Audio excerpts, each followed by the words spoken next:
To be expert trainings हमारे course PHP learners के साथ। तो इस वक्त हम बेसिक पीएचपी पढ़े हैं जो कि लास्ट स्टेप्स पर आ चुकी है। तो यहाँ हमने लास्ट टाइम अरेज को भी डिफाइन कर लिया था, मल्टी डायमेंशनल अरेज को भी पढ़ लिया था, और अब हम देखते हैं ग्लोबल वेरिएबल्स की तरफ।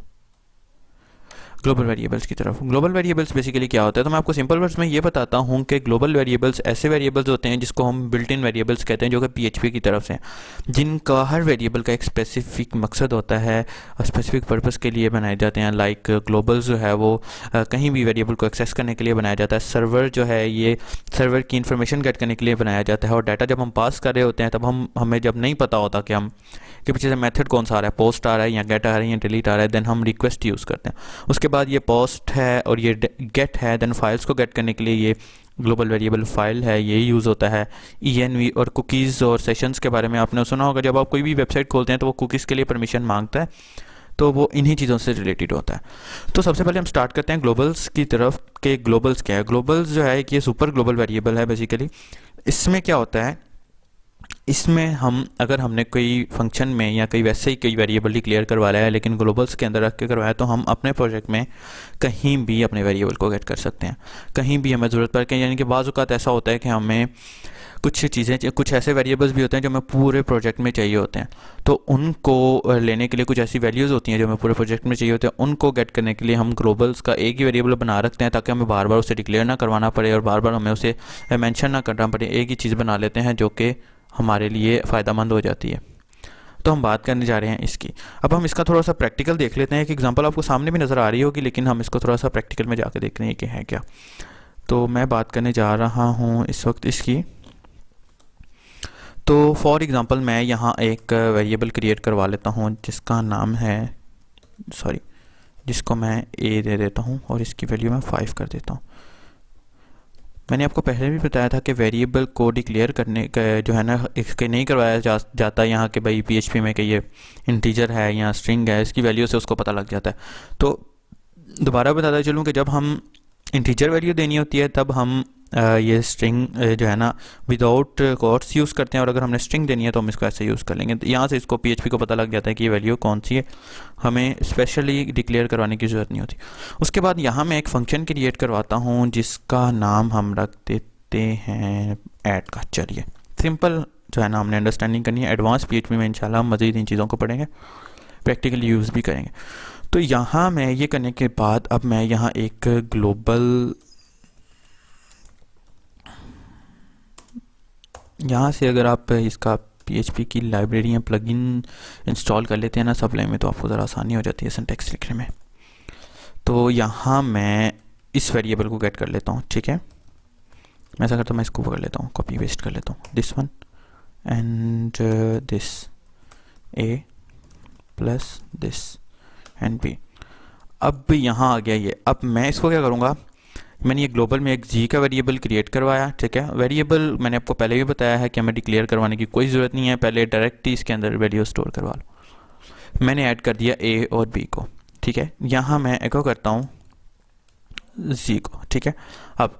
अब ये अगर हम अभी इस फंक्शन अभी हम प्रिंट कर लेंगे, या अगर हम अपना पेज चेक कर लेंगे, तो अभी ये फंक्शन कॉल नहीं होगा।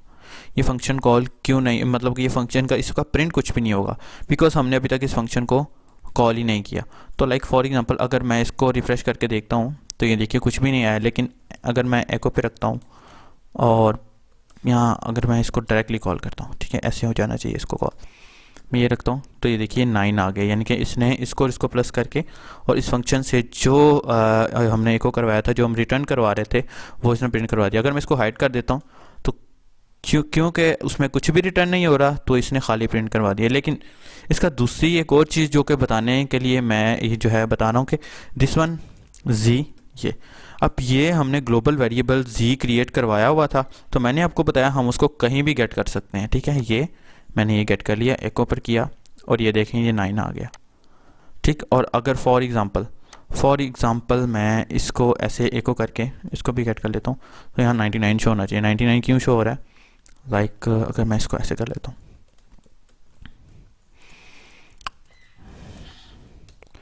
मतलब कि फंक्शन का आउटपुट भी आ रहा है, और अगर खाली मैं इस जी को गेट कर रहा हूँ तो वो भी आ रहा है, ठीक हो गया। तो ये था हमारा ग्लोबल्स का वेरिएबल, यानी कि हम वैल्यू को कहीं भी एक्सेस कर सकते हैं इससे, ठीक है। तो ये था हमारा ग्लोबल्स का वेरिएबल। अब हम नेक्स्ट चलते हैं, मैं इसको कमेंट में कर देता हूँ ताकि हमें प्रॉब्लम ना हो अगला कोड लिखने में जो हमने अगर प्रैक्टिकल करना है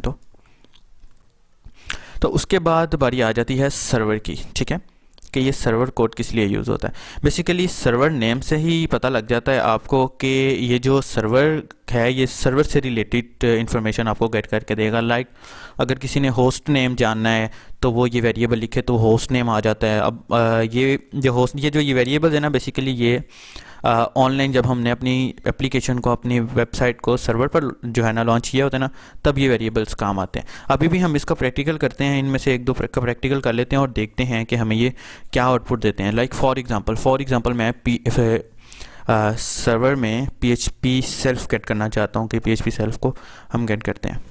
जैसे फॉर एग्जांपल मैं एको करता हूँ,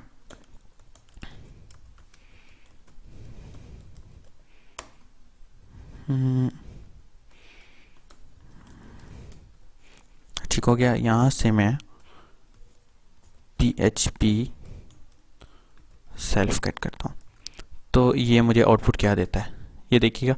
ये मुझे बता रहा है कि मैं किस फाइल में जो है, हमारी ये वाली जो फाइल इस वक्त चल रही है वो कौन से फोल्डर में पड़ी है। मैं कि PHP की कौन से फोल्डर में ये फाइल पड़ी है, उसने बता दिया कि भाई BXpert ट्रेनिंग्स के अंदर और PHP इंडेक्स पड़ी है जो फाइल इस वक्त खुली हुई है।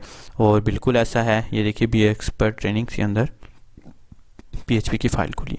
उसके बाद हम एक आध वेरिएबल और ट्राई कर लेते हैं, ठीक है। मैं ये BR इसलिए लगा रहा हूँ ताकि इनकी जो आउटपुट है वो हमें अलग शो हो जाए, ठीक है। मैं यहाँ फिर से सर्वर यूज़ करता हूँ और इस वक्त मैं यहाँ होस्ट गेट कर लेता हूँ HTTPS।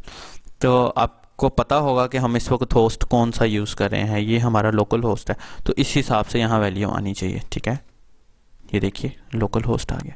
अगर इसकी बजाय अगर हम इसको लाइव अपलोड करते तो वहाँ जो होस्ट होता उसकी वैल्यू आती, ठीक है। अगर हम इसको मज़ीद गेट कर सकते हैं, हम एक आध वेरिएबल और गेट करके देखते हैं ताकि आपको मज़ीद पता लग जाए कि ये किस लिए यूज़ हो रहा है, ठीक है ना। तो ये छोटी छोटी चीज़ें हैं, इनके लिए ये यूज़ होता है और इनका स्पेसिफिक यूज़ है और बहुत ज़्यादा यूज़ है इन वेरिएबल्स का, ठीक है। तो इसको मैं गेट कर लेता हूँ स्क्रिप्ट नेम के साथ, ठीक है। देखते हैं इस पर क्या आता है। BR लगाने की ज़रूरत नहीं है लेकिन मैं लगा रहा हूँ ऐसे ही ताकि आपको कन्फ्यूज़न ना हो। ये देखिए स्क्रिप्ट हमारी किस फाइल में है वो उसने बता दी कि भाई जो स्क्रिप्ट लिखा हुआ है वो इस फाइल में है, जो स्क्रिप्ट लिखा हुआ है वो इसी फाइल में है। उसके बाद हम बात कर लेते हैं इनकी। तो यहाँ बहुत सारे वेरिएबल्स हैं जो मैंने लिखे हैं, आप एक एक करके ट्राई कर सकते हैं और इनका मकसद भी ट्राई कर सकते हैं। अदरवाइज़ phplearners.com पे जाएंगे तो ग्लोबल वेरिएबल का पूरा एक लेसन मिल जाएगा जिसका लिंक मैंने डिस्क्रिप्शन में दे दिया है। अगर आपका कोई क्वेश्चन है वहाँ से भी पूछ सकते हैं और यहाँ से भी पूछ सकते हैं। तो ये हमने बात की इस वक्त ग्लोबल्स की और सर्वर्स की। उसके बाद आ जाता है रिक्वेस्ट। रिक्वेस्ट क्या करता है, बेसिकली ये थोड़ा सा ना फॉर्म हैंडलिंग का टॉपिक है कि रिक्वेस्ट क्या करता है। तो रिक्वेस्ट यूँ करता है कि जो हमारा फॉर एग्जांपल हमारा डाटा कहीं से आ रहा है, डाटा कहीं से आ रहा है से मुराद ये है कि हमारा जो डाटा है वो किसी दूसरी फ़ाइल से हमने एक दूसरी फ़ाइल में रिसीव करना है। उसको रिसीव करने के लिए हमें जो कोड लिखना पड़ता है उसके लिए हम मेथड यूज़ करते हैं, जो कि हम अपने नेक्स्ट लेक्चर में पढ़ेंगे कि मेथड्स क्या हैं। मैं नेक्स्ट लेक्चर इसलिए बोल रहा हूँ क्योंकि थोड़ा सा स्पेसिफिक सा टॉपिक है ये, ठीक है। तो गेट एंड पोस्ट होता है। अब हमें नहीं पता होगा, ये देखिए ये लिखा हुआ है आपके सामने कि ये पोस्ट है, यहाँ गेट भी होता है और पोस्ट भी होता है। हमें नहीं पता कि पोस्ट मेथड है या गेट मेथड है। ये बेसिकली ज़्यादा यूज़ होता है इसमें APIs को क्रिएट करने में, बिकॉज API में जब हम कोई मैसेज भेजते हैं एप्लीकेशंस की तरफ तो तब ये यूज़ होता है। तो क्योंकि एप्लीकेशंस में जैसे हमने जेसन में इसको मैसेज भेजना होता है या हमने मैसेज गेट करना होता है, हमें नहीं पता कि बैक साइड से जो हमें जो मैसेज आ रहा है, जो हमें डाटा आ रहा है वो किस फॉर्म में आ रहा है। दैन हम रिक्वेस्ट कर लेते हैं उससे कि जिस भी फॉर्म में है बस हमें डाटा दे दो, ठीक है ना। इसका हम चलो इसी लेक्चर में प्रैक्टिकल कर ही लेते हैं इसका हम। जैसे फॉर एग्जांपल मैं इसको भी हाइड कर देता हूँ, ठीक है, इसको भी हाइड कर देता हूँ और यहाँ मैं लिख देता हूँ दिस वन। यहाँ अब मैं इसको भी हाइड कर देता हूँ और यहाँ मैं एक फॉर्म क्रिएट करता हूँ, ठीक है। यहाँ मैं एक फॉर्म क्रिएट कर लेता हूँ जिसको मैं फॉर्म .html का दे देता हूँ लिंक, ठीक है। ये HTML का दे दिया मैंने लिंक फॉर्म का और यहाँ मैंने लिख दिया BXpert ट्रेनिंग्स, ठीक है। यहाँ मैंने एक फॉर्म बनाया है, फॉर्म को मैं एक्शन करता हूँ, इसको गेट पे एक्शन कर देते हैं, ठीक है। गेट पे एक्शन करने के बाद मैं यहाँ इनपुट डालता हूँ, ठीक है। इनपुट को मैं नाम देता हूँ टेक्स्ट, सॉरी टाइप इसकी टेक्स्ट रख देते हैं। और अगर किसी को HTML का आइडिया नहीं है तो काइंडली मेरे HTML के पूरे 1 घंटे के कंप्लीट सेशन में देख सकता है। और उसके बाद इसको मैं रिक्वायर्ड कर लेता हूँ, ठीक है। और यहाँ मैं बटन लगा देता हूँ सबमिट का। सबमिट का बटन लगाने के बाद सेव पे क्लिक करूँगा और इसका मैं एक्शन में मुझे फ़ाइल का नाम देना है जहाँ इस फाइल का जो है मैसेज भेजना है। और यहाँ मैं मेथड में बोलूँगा कि इसमें हम गेट यूज़ कर लेते हैं, ठीक है। अब यहाँ से इस वक्त यहाँ हम आते हैं, हम इसको पहले रन करके देखते हैं कि ये क्या कह रहे हैं। ये मैंने रन किया तो ये इसने डायरेक्टली इंडेक्स फाइल ओपन करनी है। हमने यहाँ form.html ओपन कर ली। form.html ओपन कर ली तो ये हमारे पास ASAD मैंने सेव किया, ये भी एक्सपर्ट ट्रेनिंग्स में चला गया। ये देखिए ऊपर मैसेज आ रहा है कि असद इज़ इक्वल टू असद।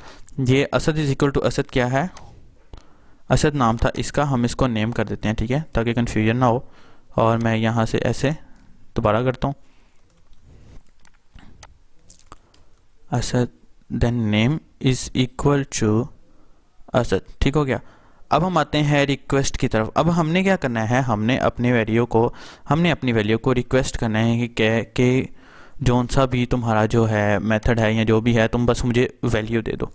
तो मैं यहाँ क्या करता हूँ, मैं यहाँ लिखता हूँ नेम इज़ इक्वल टू